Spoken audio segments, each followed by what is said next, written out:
Mbola taranja basketball ihany no resantsika manaraka fa makasika fifanana kosa indray ity satria dia mivoatra ary maromaro ireo mpanazatra mandray anjara amina fifanana mba ho fanatsarana ity taranja ity. Efatra amby roapolo tokoa ary ireo mpanazatra sy mpitaiza tanora ho an'ity taranja ity izay nahavita fifanana avy amin'ny FIBA Afrique Young Coach izany ka fifanana moa finahitra 10 andro izy ity tanterahana tamin'ny voalohan'ity volana oktobra ity teny amin'ny ANS teny Ampefiloha. Rehefa nanomboka ny 1 oktobra lasa teo dia nifarana tamin'ny fomba ofisialy ny 10 oktobra ny fifanana nomen'ireo mpitaiza sy mpanazatra tanora ao amin'ny taranja basketball. Nahatratra 7 amby roapolo nahazo izany fifanana izany tetsy amin'ny ANS Ampefiloha.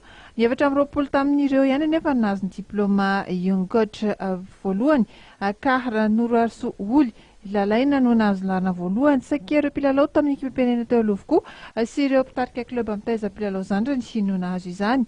Ireo mpifanay ireto izay nilaza ny fahafapony tamin'ny fampianarana nomena azy.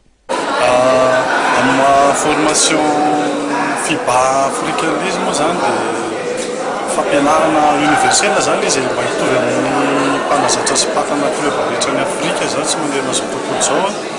Zay ny tena antony nanaovana ity formation Young Coach hoanina ity ary maro ny traikefa efa nananana fa mbola be da be ny zavatra nampin'ny instructeur FIBA Afrika zany tao anatin'ity formation ity ary tena hitako zany fa tena zavatra tsara azo entina amin'ny ankizy zany sy ny fitatanana amin'ny club ny izy satria zany tsy mitsanga menatra zany tsika zao fa afaka mitovy amin'ny club manana ankizy kely any Afrika sy manerana zao tontolo zao satria formation na instructeur FIBA Afrika mihitsy misy.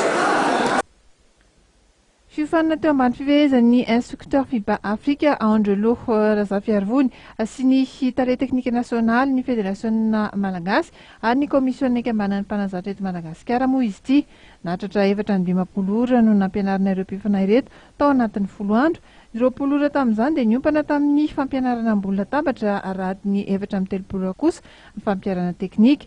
Nandritra ity fotoam-pamarana ity no nilazan'ny Jean-Michel Ramarson filohan'ny federasiona fa taratry ny fandrosoan'ny basket malagasy amin'ny ankabeny fa hamaroan'ny fiofanana ho an'ny mpanazatra tahaka izao. Mbola manampy koa ny tena ny faniriny ampitany reto mpifanay reto ireo traikefa noratoviny ho an'ireo ankizy taizany.